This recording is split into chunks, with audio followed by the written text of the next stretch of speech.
Hello everyone, I welcome again to all of you in my BEd tutorial classes success in teaching field. हम लोग BEd के complete course को एक crash course की तरह से समझ रहे हैं और अब हम लोग डिस्कस कर रहे हैं आपका चौथा पेपर जो लैंग्वेज अक्रॉस द करिकुलम के अकॉर्डिंग है, यानी कि भाषा एवं पाठ्यक्रम के अकॉर्डिंग हम लोग पढ़ रहे हैं। इससे पहले हमने फर्स्ट यूनिट कंप्लीट कर दिया है। आज जो हमारा शुरू होगा वो होगा हमारा सेकेंड यूनिट, यहां से शुरू होगा। सेकेंड यूनिट आप देख सकते हैं, यहां पर मैंने लिख दिया है। और आज का जो टॉपिक है वो है आपका लैंग्वेज डाइवर्सिटी एंड मल्टीलिंगुअलिज्म। ठीक है, इसी से आपका जो सेकेंड यूनिट शुरू होता है। और एक बार मैं बता देता हूं आपको, बच्चे जो है इसको नहीं पढ़ते हैं। आपका जो हेडिंग होता है जैसे कि डाइवर्सिटी एंड मल्टीलिंगुअलिज्म है, बच्चे इसको पढ़ते नहीं है और ज्यादातर क्वेश्चन इसी में से उठा के पूछे जाते हैं। तो मैं आपको डिस्कस करूंगा सारे इंपॉर्टेंट लेवल से, सारे कंपटीशन लेवल से और एग्जाम के पॉइंट ऑफ व्यू से किस तरीके से आप 110% इसमें क्वेश्चन अटेम्प्ट करके आ सकते हो, क्योंकि इसमें से डाइवर्सिटी, लैंग्वेजेस डाइवर्सिटी के बिहाफ पर क्वेश्चन बहुत पूछे जाते हैं, बहुत ज्यादा पूछे जाते हैं। इसीलिए मैं आपको हर पॉइंट ऑफ व्यू से आज बहुत इजीली तरीके से समझाऊंगा। ठीक है, यहां पर समझ में आया। सेकंड यूनिट आपका शुरू होता है किस नाम से? वो होता है लैंग्वेज डाइवर्सिटी एंड मल्टीलिंगुअलिज्म के नाम से शुरू होता है। और आज का जो हमारा टॉपिक होगा वो होगा हमारा topic language diversity in the context of India, जिसको हिंदी वाले क्या समझेंगे? इसको भाषाई विविधता भारत के संदर्भ में, यानी कि भाषाई विविधता किस तरीके से, डिफरेंशिएट लैंग्वेजेस किस तरीके से हमारे यहां पर इंडिया में देखने के लिए मिलता है, उस पर हम लोग डिस्कस करेंगे, उसको हम अच्छे तरीके से समझेंगे। समझते हैं इसके कॉन्सेप्ट को। ठीक है, भारत के भाषा संरचना की अगर बात करें तो भारत एक क्या है? बहुभाषाई देश है, बहुभाषाई क्षेत्र है। भारत भाषाइयों के क्षेत्र में बहुत मशहूर है। भारत में अगर हम बात करें 1961 में, ठीक है, 1961 में या 1971 में जब इसका जनगणना हुआ था तो उस टाइम में 1652 भाषाओं को क्या किया गया था? विभिन्न समूहों के बीच में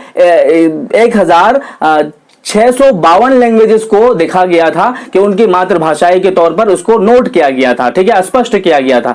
अगर संविधान की बात करें तो संविधान ने तकरीबन 22 भाषाओं को सम्मिलित किया है। 22 भाषाओं को क्या है? संवैधानिक रूप दिया है।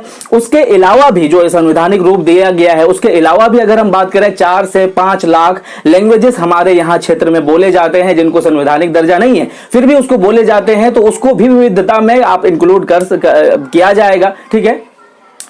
ठीक है, उसके अलावा अगर हम पूरे इस भाषा को पूरे तरीके से देखें, है ना, भारत के सभी भाषाओं को अगर हम देखें तो इन भाषाओं को हम 3 भागों में बांटते हैं। इन भाषाओं को हम, और इस भाग को क्या बोलते हैं? परिवार बोलते हैं। इन भाषाओं को, इन सभी भाषाओं को भारत में हम 3 परिवारों में बांटते हैं। ठीक है, एक होता है आपका इंडो आर्यन, दूसरा होता है द्रविडियन और तीसरा होता है ऑस्ट्रिक। लेकिन इसके अलावा और भी 2 परिवार होता है जिसको हम क्या कहते हैं? तिब्बती चीनी भाषाएं बोलते हैं। और 5वां जो होता है आपका माइनर लैंग्वेजेस।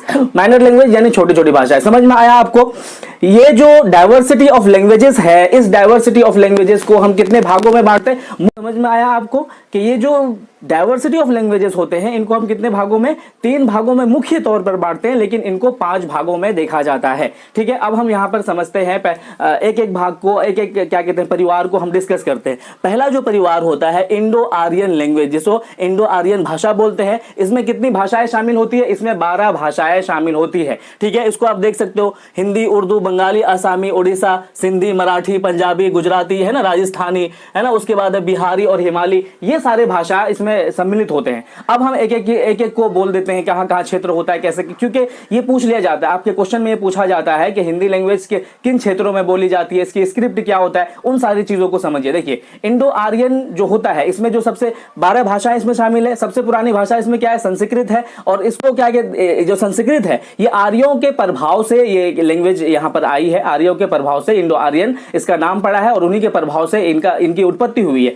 पहला जो इसमें लैंग्वेज होता है वो होता है हिंदी। ये कहां कहां बोली जाती है? यूपी में बोली जाती है, बिहार में बोली जाती है, मध्य प्रदेश में, राजस्थान में, हरियाणा की ये अहम बोली है। ठीक है, इसको जो है पश्चिमी क्षेत्र में और पूर्वी क्षेत्र में बांटा जाता है हिंदी को। अगर पश्चिमी क्षेत्र की बात करें तो इसमें कौन कौन सी होती है? हिंदुस्तानी बोली होती है, खड़ी बोली होती है, बुर्ज भाषा होती है, कन्नौजी होती है, बुंदेली होती है। अगर पूर्वी क्षेत्र की हम बात करें, पूर्वी हिंदी क्षेत्र की बात करें, तो इसमें कौन कौन सी भाषा होती है? अवधी होती है ना, बहेली होती है, छत्तीसगढ़ी होती है। ये सारी भाषाएं जो है इसमें शामिल होती है। और हिंदी की जो स्क्रिप्ट होती है वो देवनागरी होती है। हिंदी के बाद में आपका आता है उर्दू। उर्दू देखेंगे तो इसका जो है कहां से इसका जन्म होता है? दक्कन से होता है। और अगर इसके ओरिजिन की बात करें किस लैंग्वेज से होती है, तो इसका जो ओरिजिन होता है वो होता है अरबी लैंग्वेज, फारसी लैंग्वेज। और अगर इसके जो है उत्पत्ति या फिर इसको जो है बहुत ज्यादा डेवलप की बात करें तो मुगल साम्राज्य में इसको बहुत ज्यादा डेवलप मिला है। उसके बाद में अगर राजस्थानी की बात करें तो राजस्थानी में ये देख सकते हैं आप यहां पर, ठीक है, राजस्थानी में 4 बोलियां बहुत अहम है। पहला होता है आपका क्या कहते हैं? मालवी होता है, दूसरा होता है जयपुरी, और उसके बाद होता है मारवाड़ी, उसके बाद होता है मेवाती। ठीक है, ये 4 भाषाएं इसमें सम्मिलित होती है। और राजस्थानी जो है आपको पता है, ये राजस्थान इलाकों में बोली जाती है। और वहां की जितनी भी कविताएं हैं, वहां की जितनी भी कहानियां हैं, है ना, उपन्यास है, वो किसमें लिखा गया है? 4 बोलियां तो वहां पर है प्रचलित। लेकिन जो मारवाड़ी है, मारवाड़ी में बहुत ज्यादा साहित्यिक चीजें देखने के लिए आपको मिलेगा। ठीक है, और साहित्यिक भाषा इसमें क्या कहते हैं? पश्चिमी हिंदी का प्रभाव भी इसमें देखने के लिए मिलता है। कहां पर? राजस्थानी में। उसके बाद आता है आपका गुजराती। ठीक है, ये देख सकते हो आप गुजराती यहां पर। उसके बाद आता है आपका गुजराती, जो गुजरात के क्षेत्र में बोली जाती है। ठीक है ना, और इसको जो है 4 से 5 करोड़ लोग क्या कहते हैं बोलने वाले मिलते हैं। राजस्थानी पश्चिमी हिंदी की छाप यहां पर देखने के लिए मिलता है। ठीक है, उसके बाद आता है आपका मराठी, जो कहां बोली जाती है? महाराष्ट्र में बोली जाती है। और इसकी 2 बोली अहम होती है। ठीक है, मराठी की 2 बोली जो होती है कोकड़ी और हलवी। ठीक है, अगर मैं मराठी की बात करूं तो 2 बोली उसमें बहुत ज्यादा अहम होती है। इसमें भी 5 से 6 करोड़ लोग इस भाषा को बोलने वाले होते हैं, है ना। और इस भाषा को कहां ज्यादा बोलते हैं? इनका क्षेत्र कौन कौन सा है? महाराष्ट्र हो गया, मुंबई हो गया, पुणे हो गया, बर्मा हो गया, मध्य प्रदेश हो गया, है ना। इस तरह से इन जिलों में ये भाषा बोली जाती है। उसके बाद में होता है आपका बिहारी अगर हम देखेंगे, ये सारे जो है यहां आप देख सकते हो। ठीक है, बिहारी अगर हम बात करें तो इसका जो है मगध अपभ्रंश के कारण इसका जो है उत्पत्ति होता है। और यहां पर तीन बोली जो होती है बहुत ज्यादा क्या कहते हैं? प्रचलित है। एक है भोजपुरी, दूसरा है मैथिली और तीसरा है मैगही। और इनके साहित्यिक की बात करें तो इनकी साहित्यिक जो चीजें आपको मिलेंगी वो आपको सारे के सारे किसमें मिलेंगे? हिंदी में मिलेंगे। उसके बाद में हम बात करते हैं पंजाबी। ये कौन सा क्षेत्र होता है? पंजाब क्षेत्र में बोली जाती है। लाहौर और अमृतसर के इलाकों में क्या कहते हैं? बोली जाती है। और इसकी जो क्या कहते हैं? गुरुग्रामी लिपि होती है। ठीक है ना, गुरुग्रामी जो है इसकी लिपि होती है। फारसी का भी प्रभाव इसमें देखने के लिए मिलता है। ठीक है ना, उसके बाद क्या होता है आपका?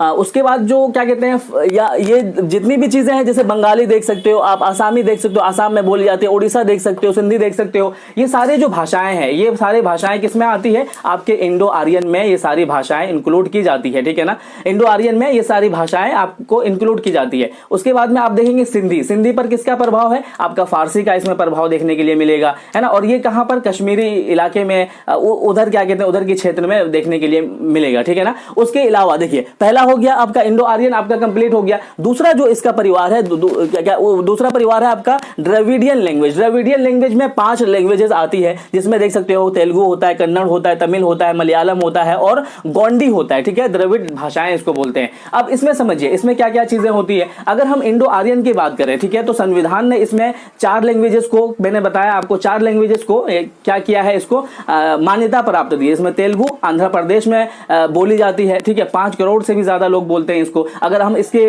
और ज्यादा ब्रॉडली वे में अगर इसको बोलने की हम बात करें तो ये कहां पर? बर्मा में, है ना, श्रीलंका में, है ना, इंडोचिरी में, है ना, दक्षिण अफ्रीका में, ऐसे ऐसे जगहों पर इनके लैंग्वेजेस को बोलने वाले लोग मौजूद है आज की डेट में भी। ठीक है, द्रविडियन में आप देख सकते हो तमिल मैंने बताया कहां पर बोली जाती है ना। उसके बाद में तमिल जो होता है तमिलनाडु में बोली जाती है। द्रविडियन संस्कृत का जो लैंग्वेज होता है उसका प्रभाव इसमें देखने के लिए मिलता है।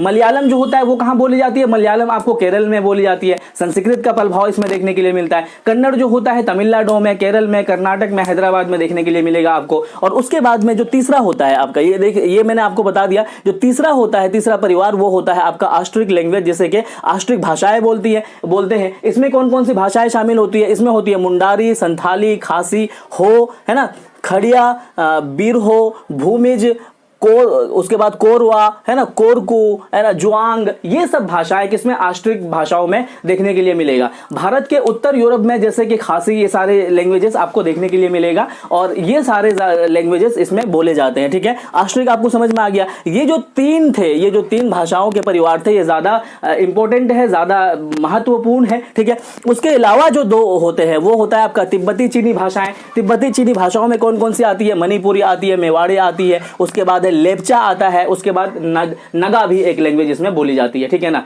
अगर आष्ट्रिक को इंग्लिश में देखें तो इसको बोलते हैं Sino Tibetan language. Sino Tibetan language मैंने लिख दिया यहाँ पे। साइनो टिबेटन लैंग्वेज का जो स्क्रिप्ट होता है वो बंगाली होता है। इसमें तीन अहम बोली होती है ना, जैसे कि मैंने बताया आपको, मणिपुरी होता है ना, देवाड़ी होता है, नेपाली होता है ना। तो ये कौन लोग बोलते हैं? जो नेपाल से जो लोग भारत में आ गए थे, क्या कहते हैं कि इमिग्रेट करके, तो वो लोग ये भाषा बोलते हैं। ठीक है, उसके बाद जो होता है आपका लास्ट वाला, वो होता है आपका माइनर लैंग्वेज। माइनर लैंग्वेज का मतलब होता है छोटी छोटी भाषाएं। ये माइनर जो लैंग्वेज होते हैं वो कहां पर बोले जाते हैं? माइनर लैंग्वेज जो है अंडमान निकोबार में जो द्वीप का जो क्षेत्र होता है उसमें बोला जाता है, दमन द्वीप के क्षेत्र में बोला जाता है, गोवा का क्षेत्र होता है, यानी कि समुद्री तटीय इलाकों में ये लैंग्वेजेस बोले जाते हैं, जहां पर छोटे छोटे लैंग्वेजेस बोलने वाले होते हैं, अलग अलग शहरों से आते हैं। क्योंकि समुद्री का तटीय जो इलाका होता है, तटीय इलाका यानी किनारे का जो इलाका होता है, वहां पर बहुत दूर दूर से लोग आते हैं, जहां पर अपने अपने लैंग्वेजेस बोलते हैं। वो इसके बिहाफ पर इसको हम क्या करते हैं?